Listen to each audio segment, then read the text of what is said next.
Throws it into Leonard. That's it. It's over. The Raptors win. There's a new NBA. Oh, they call a foul. Leonard saying the ball should go in. As some of the fans now heading for the exits. The celebration already underway at Scotiabank Arena.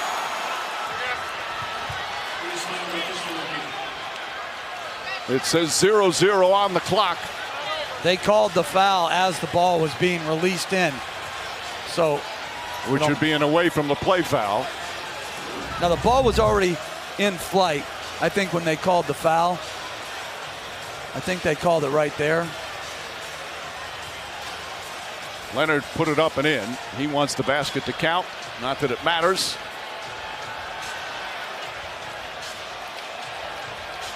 The Toronto Raptors, a terrific team all season long.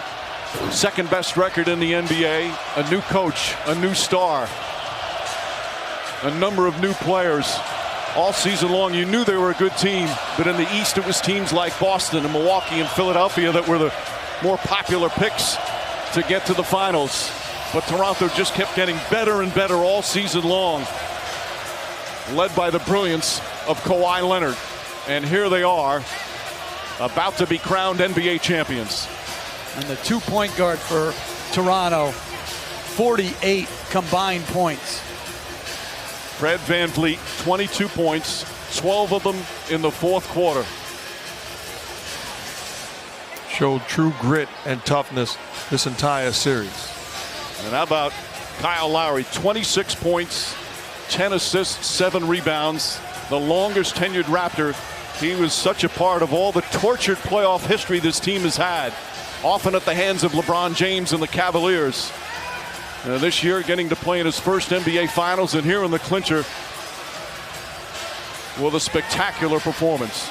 And Mike, how about Kawhi Leonard? Folks took their shots at him. Folks questioned him. They questioned his competitive spirit, how healthy he was. He didn't have to defend himself with words. He decided to do it with his actions and his play on the court. And he has turned this franchise into a champion. It was a bold move, a bold trade by Masai Ujiri, because he is an unrestricted free agent. Everybody scoot back. Scoot back.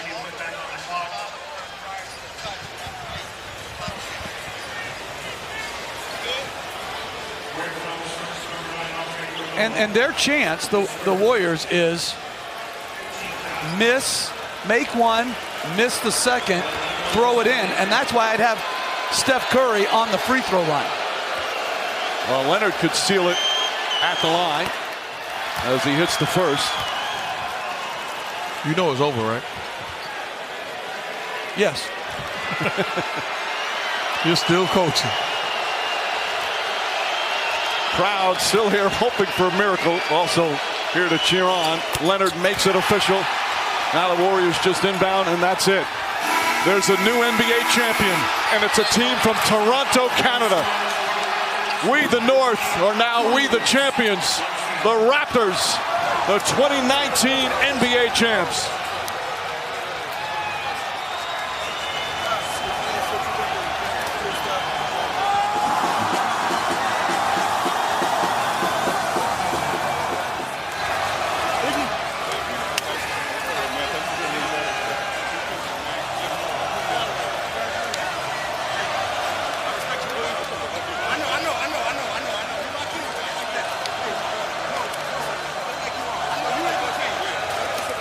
Golden State, as a franchise with their front office, has done so many great things over the past half decade and beyond here.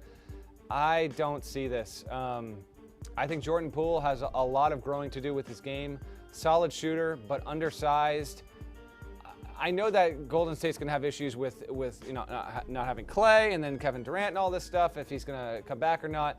I don't see how Jordan Poole cracks more than 5 or 6 minutes a game on that roster, even with that. Golden State sees something, but to me, Jordan Poole was not a top 50 prospect in this draft. Yeah, this doesn't make sense to me. I would give it a D grade. Okay. Jordan Poole is a fine college basketball player who might turn into a relevant rotation guy in the NBA, But with so many upside guys on the board, if you're Golden State, I'd either want to get somebody with more upside or somebody who I think can help me next season.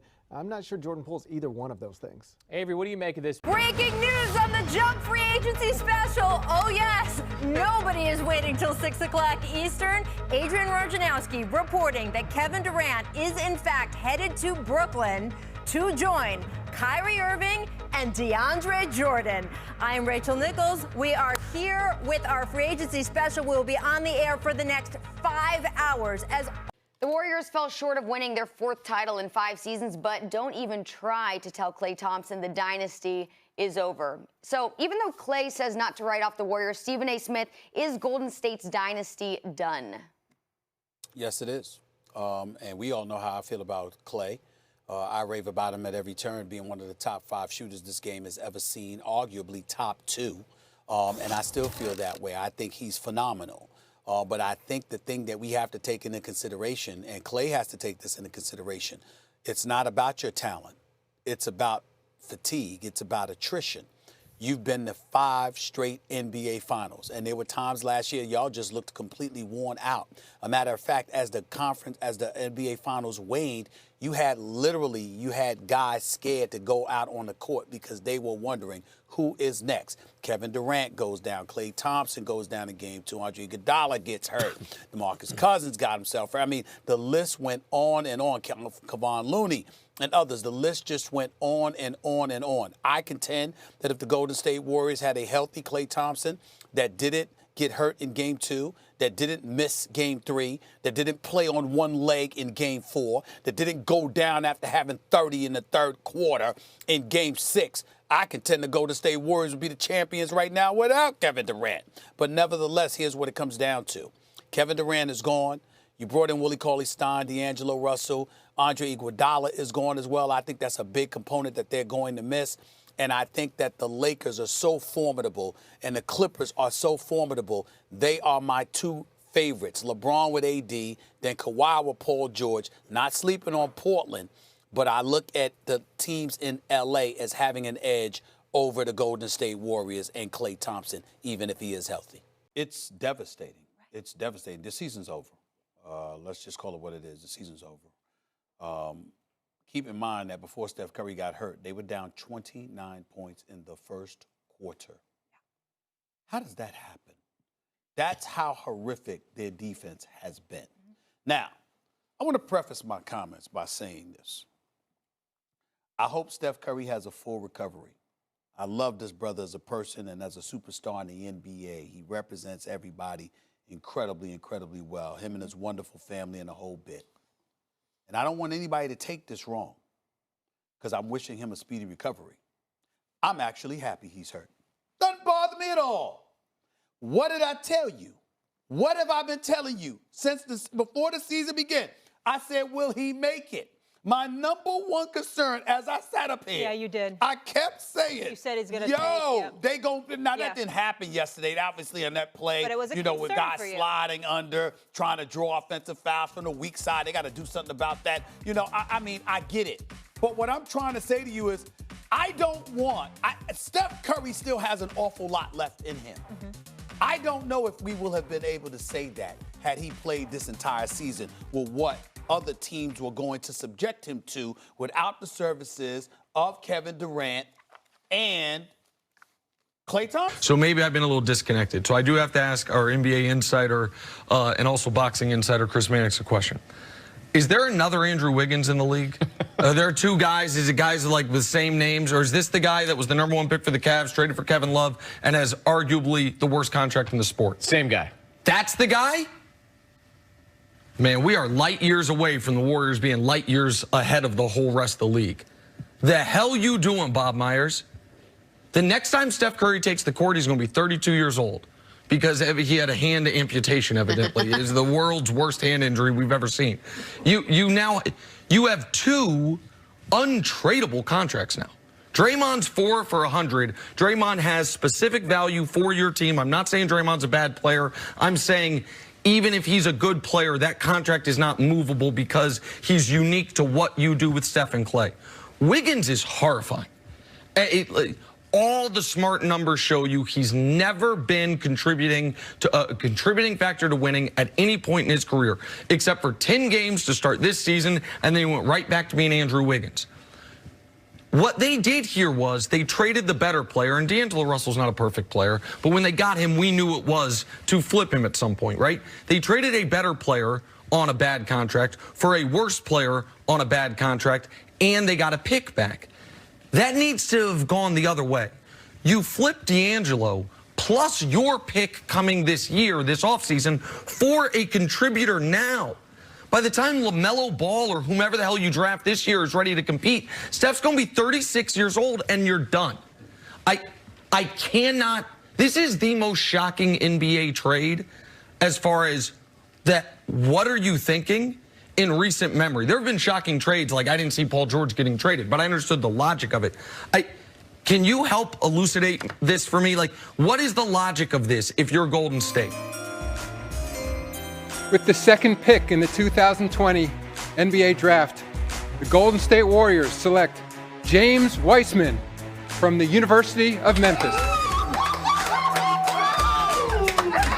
James Wiseman at his home in Nashville, Tennessee, played just a few games for Memphis this past season, but he goes second overall to Golden State. A big, versatile guy. He has his virtual moment with the commissioner, and he has his Golden State Warriors hat at the ready to go. He was the #1 recruit last year in 2019. Played for Penny Hardaway in high school and in college. Played 3 games at Memphis before withdrawing for the NBA draft. And you see that he was a force and he was prepared. He had people talking in the preseason last year with Wiseman and Precious Achiuwa both being at Memphis that perhaps they would run it all the way to the Final Four. It didn't unfold that way as Wiseman had a long and winding road. He credits Penny Hardaway for making him into the player he is. And breaking news into SportsCenter, we have been waiting for the results of the MRI for Klay Thompson. Adrian Wojnarowski with us. What can you tell us, Woj? Matt, worst possible news for the Warriors. Klay Thompson has suffered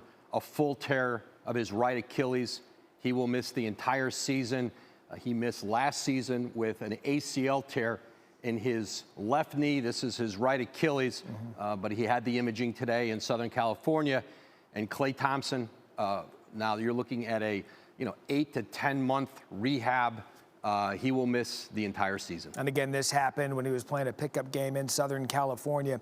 When you look, Woods, because we were just talking about it during the commercial break, this franchise was as high as you could get for 4 or 5 years when they were winning titles. Now what for the Warriors and Klay? Yeah, this was a team that thought they were going to go right back into contention in the Western Conference. Picked up Andrew Wiggins at the trade deadline last year, drafted James Wiseman last night.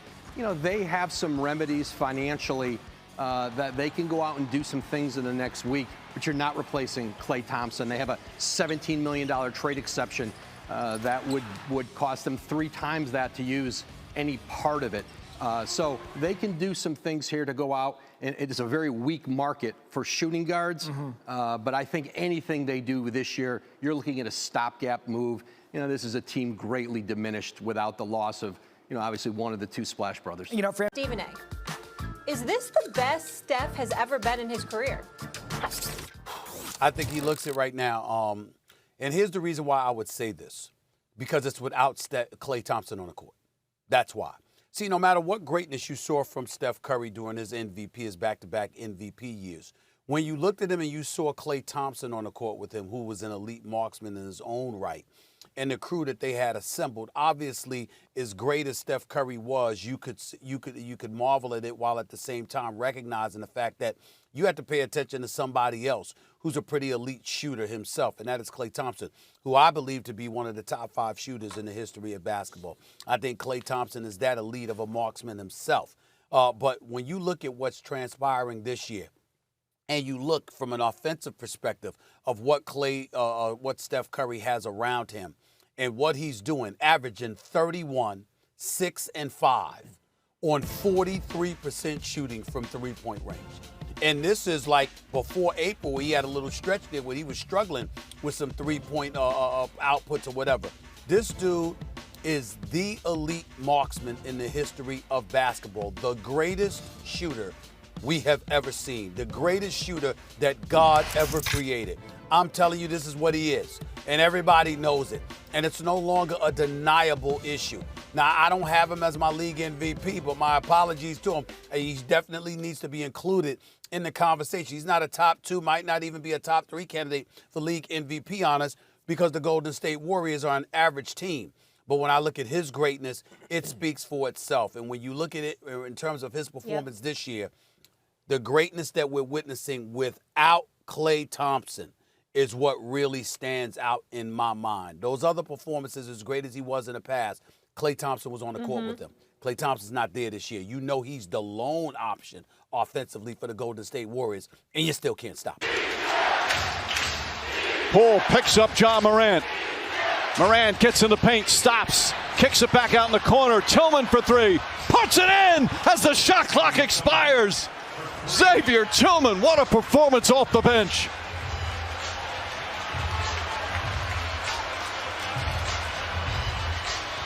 Toscano Anderson to Wiggins. Wiggins tries a 3. Way off, and Morant the rebound. Coming up on a minute remaining.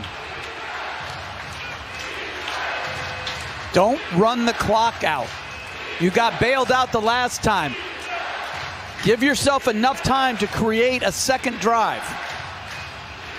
Morant picked up by Curry. Again, Curry with 5 fouls. Shot clock at 3. Morant gets inside. A little push shot is good. 33 for John Morant and a 3-point Grizzly lead. Great patience and uses the upper body strength to get to his spot and elevate. Curry dancing, draws the foul before the shot attempt.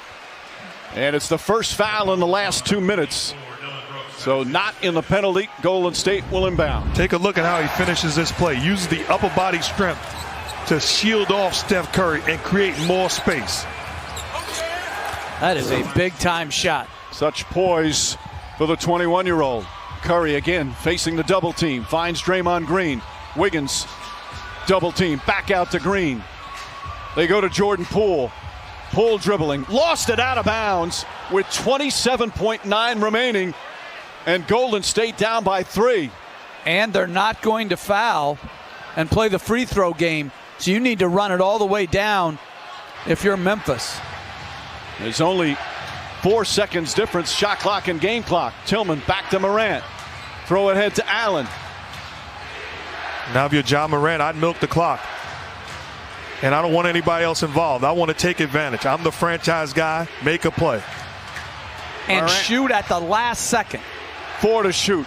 Morant makes his move, spins in the paint, turns, puts it up, puts it in. John Morant knocks it down. It's a 5-point game with 4.5 remaining. 35 points for Morant, and the Grizzlies on the verge of making the playoffs. Poole, corner 3. It's good. Knocks down the 3 with 2.2 remaining. It's back to a 2-point game. And a timeout, Taylor Jenkins to advance the ball. Looks for a teammate. Finds out Brooks, and Brooks quickly fouled with 1.7 remaining. Looking to help out on ball denial. Anderson looking, finds Bane. Bane inside, he throws it down, and that will do it. Desmond Bane, Xavier Tillman making so many big plays, and that will do it. The Memphis Grizzlies are in the playoffs. They eliminate the Golden State Warriors. And the Grizzlies will now play the Jazz in the first round starting on Sunday. Next question is from Janie McCauley, Associated Press. Hi, Steph. Did it feel like every time you guys got in a rhythm or hit a big shot that they had an answer, Morant or somebody else came up with a big play? And even despite that, I mean, to see what Jordan was able to do in the closing seconds, passing the ball and shooting, what did that mean to you? And to see the contributions from Juan down the stretch too, and the new contract. I mean, how special were those things? I mean, everything was special about this year. Again, because you're always a prisoner of the moment, but your expectations kind of change and shift from time to time throughout the season. I clearly remember somebody picked us like 14th in the West, coming in preseason polls or whatever the case was, is after Clay got hurt. And it's like, we all know that. And you go through the season, you got Rod Wise, you got KO, new guys, you got some young guys trying to make it an opportunity throughout the season. JP, Juan, like you said, have taken tremendous strides throughout the year. We've had some injuries. D-Lee goes out with COVID. We're down to 8 guys for the last, almost quarter of the season. And we found a way to give ourselves an opportunity to talk about playoffs, be about the playoffs, and have a shot to get in there. And, when it doesn't happen, obviously it's frustrating, but we're like I said, I'm proud of everybody that was a part of what we accomplished this year. And you can talk about individual stuff. You can talk about the collection of guys that were out there this year. I mean, this last little stretch and what we didn't have, what we lacked, but we did have a lot of heart. And, the 2 guys that you mentioned, they exemplify that to the fullest, and just didn't go our way. I don't know how many different ways to say it, but it was a special year, all things considered, and a new experience for me, Draymond Loon. Tried to make the most of it, come back, bottle this up, everybody make the right strides, take advantage of the summer, and don't want to see us next year. How many titles do you see Steph Curry winning over the next 4 years? You know what? I hate to say this right now, but to be honest with you, I don't see the Golden State Warriors bringing home another championship. And here's why. When I'm watching Bob Myers, and I love Bob Myers, he was my former agent before he took over the general manager job with the Golden State Warriors. He's just not being aggressive right now when it comes down to in the offseason, and he's not making moves. I'm watching other teams around the NBA make moves. We watched the Lakers make moves yesterday. We watched the Lakers attack free agency. I mean, Rob Pelinka was in his bag like he got fries at the bottom. You watch the Denver Nuggets. They're trying to improve their roster. We're watching all this transpire, and right now, I get it. The Warriors, I think they drafted pretty well. I love the kid Moody from Arkansas. But look, at the end of the day, we don't really know how Klay Thompson is going to come back. He's coming off with 2 injuries, a torn ACL and an Achilles. And I know he tore his ACL 2 years ago, but he still haven't got game reps in. We don't know how much Draymond got left in the tank far as him delivering in great fashion like the Draymond of old when he used to be able to go out there and deliver 20-point nights and things to that nature. And I get it. Andrew Wiggins, he's developed into a pretty nice 2-way player. But when you look at the Western Conference, just in general, you look at the Phoenix Suns, you look at Devin Booker, DeAndre Ayton, re-signing Chris Paul, they're not going anywhere. You look at the Lakers, they're standing right there with LeBron James, Russell Westbrook, and Anthony Davis. The Utah Jazz just signed Rudy Gay. They're getting better. You have the Denver Nuggets. So, sadly to say, I don't see Steph Curry and the Warriors winning another championship. With the 7th pick in the 2021 NBA Draft, the Golden State Warriors select Jonathan Kuminga from Goma, Democratic Republic of Congo, and the NBA G League Ignite. See the emotion, Jonathan Kuminga. His parents, Didier and Kapinga. He came to America when he was 13 years old, and this is the first time this week he has seen his parents since he made the move. Wow. Coming Dedication. from Congo, of course, with that dream, played soccer there, loved the sport, but he realized he was growing too big for soccer. And now he's in the NBA.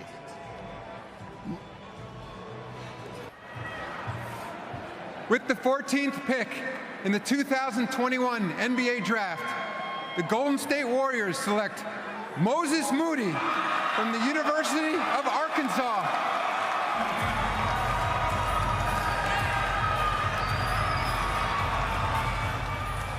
See the hugs with mom, Rona, dad, Kareem. His favorite memory was his dad teaching him to shoot. I love the pick, by the way, for the Warriors. I love this for Golden State, right? And my term for him, disruptive move. Because while you have the Splash Brothers shooting from unlimited range, you're going to need somebody that's 6'6". You see those long arms? That's 7'1" wingspan. Unfortunately, I'm out on this, but I think Warriors fans should still be very happy today. Listen, the concern of Steph Curry playing somewhere else is now, for the most part, gone. Because it's a 4-year extension. So it just tacks on to he already has a year left. So he's now locked in for the next 5 years. So Steph Curry is pacing to have Dirk, Kobe, Duncan, that type of career. One franchise, iconic player, the best player in history of the franchise, in Steph's case, unquestioned. So that's great. And the guy's got 3 rings, 2 league MVPs. Like, he's done everything a guy can do aside from win a finals MVP, right? But I feel like the Warriors are trying to, and I hate to use the cliche, have their cake and eat it too. And I think they're going to end up right in the middle here, which is, and I don't mean middle like a 500 team, but they're trying to get young players and look for the future while also having a very old core. When the playoffs start, next year, Steph will be 34. Klay will be 32. Draymond will be 32. Meanwhile, in this year's draft, they drafted an 18-year-old and a 19-year-old to go along with the kid Weissman, who they knew when they drafted him that he was a project as well last year. Like, Brandon, everyone laughed at the trade Daryl Morey offered. And Daryl Morey said, hey, you want Ben Simmons? Give me the 7th pick, the 14th pick, 2 future lottery picks, and to make the money work, Wiseman and Wiggins. Everyone's like, oh, my God, what a laughable ask. I think the Warriors should have done that. I think if you have Ben Simmons, and it is a lot, but if Ben Simmons this year would give you a better chance to win than Kuminga and Moses Moody, Wiseman and Wiggins, and then all of a sudden it's like, we've got a really good 4. A really good 4. Steph, Klay, Simmons, and Dre, 2 of the best shooters in basketball, 2 of the best defenders in basketball. That is a tough playoff 4. Instead, you've got this old, really good part of your team, these young projects who won't help you at all this year. So I don't think they'll contend in what's left of Steph's prime, Brandon. Warrior fans, it's go time! Let's get hyped and make some noise! He's back! And now, in his 11th NBA season out of Washington State University, number 11, Klay Thompson!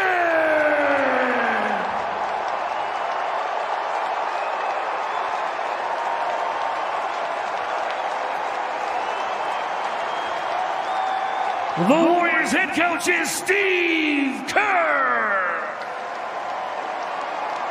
The coaches. But I will say this, and the last thing, I'm so proud of Andrew Wiggins. You know why? Because the first time in his career, he didn't have to be held accountable of being the number 1 pick. And then all of a sudden, you saw him play free basketball. He was free, becoming one of the best 2-way players in the game today. I'm so happy that he finally got his just due because he has taken so much criticism since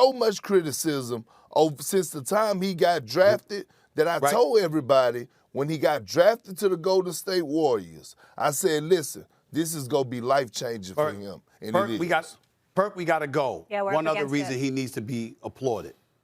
Andrew Wiggins also was hesitant about taking the vaccine. He's a Jehovah's Witness, from what I'm told, and took it because my team needs me.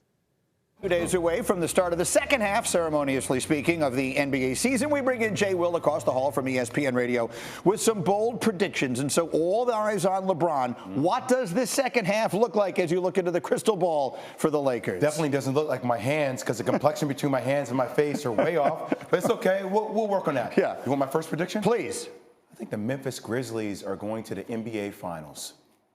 The NBA Finals? I think the Memphis Grizzlies are going to the NBA Finals.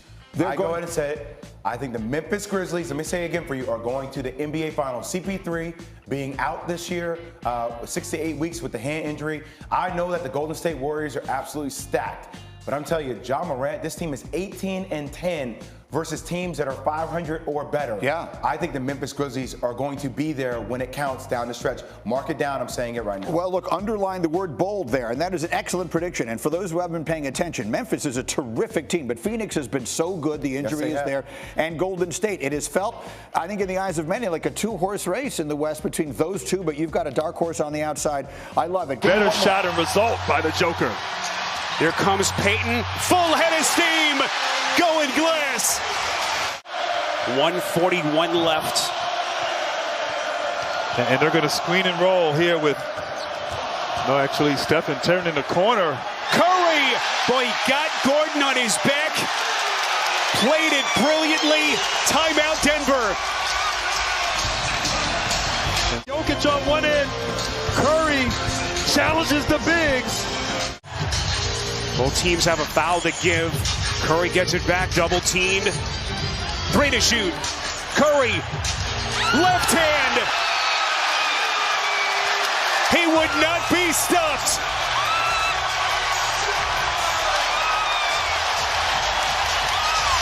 Per game. But he's got to take it personal if they're going to defend him with a smaller perimeter guy. Oh, Gary Payton with the flush. Goes right at Bane.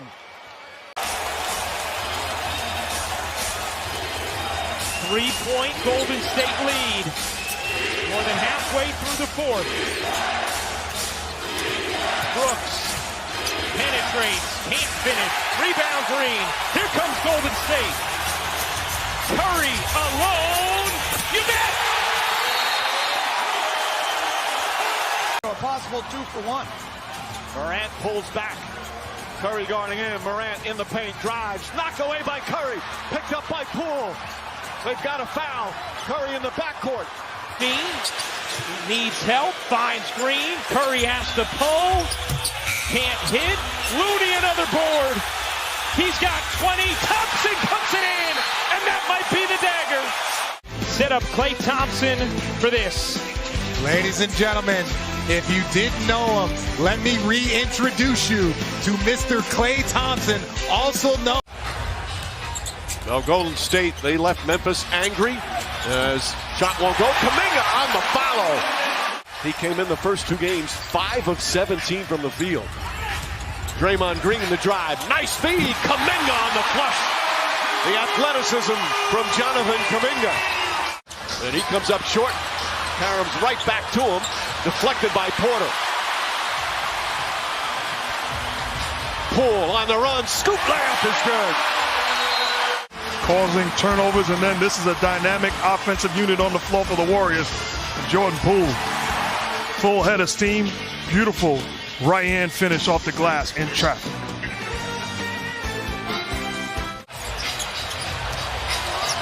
Poole the drive to Looney. Looney gathers, kicks a puck out. Poole a three-pointer.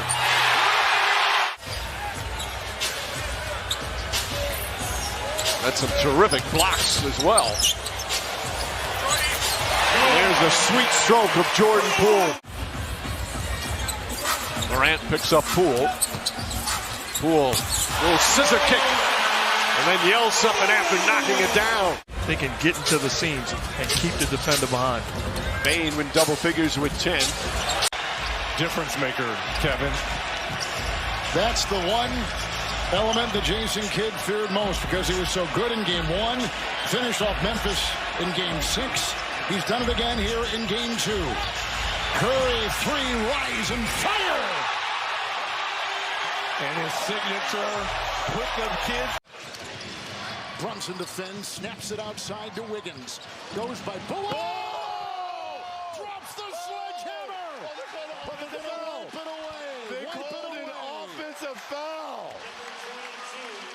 got to see this again. 6 assists for Green. Curry a long 3. That's good! Steph Curry from way downtown. Golden State has a lot of time. Blue with the ball. Launches.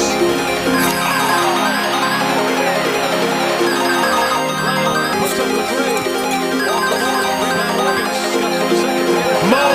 Wiggins to Paul. Paul gets it off in time.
Right side is good.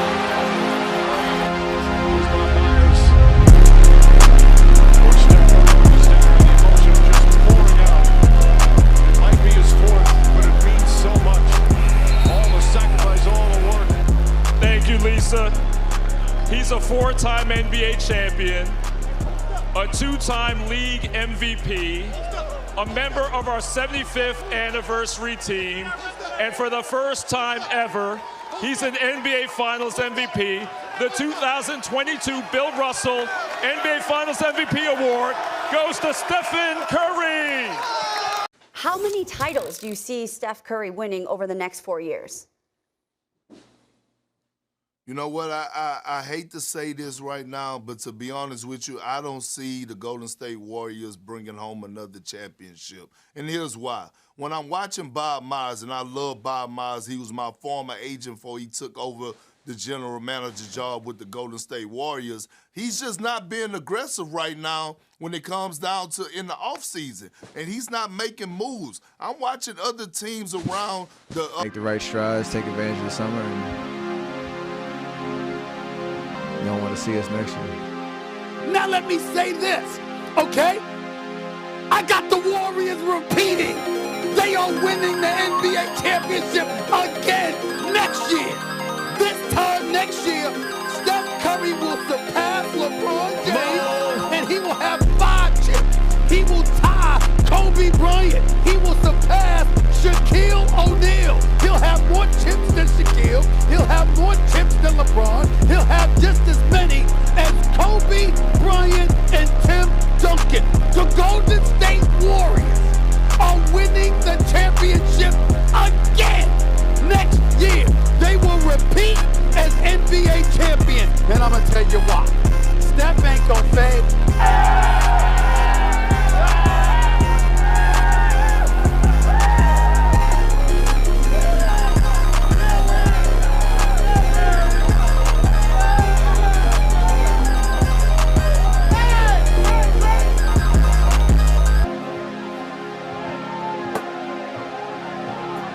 I got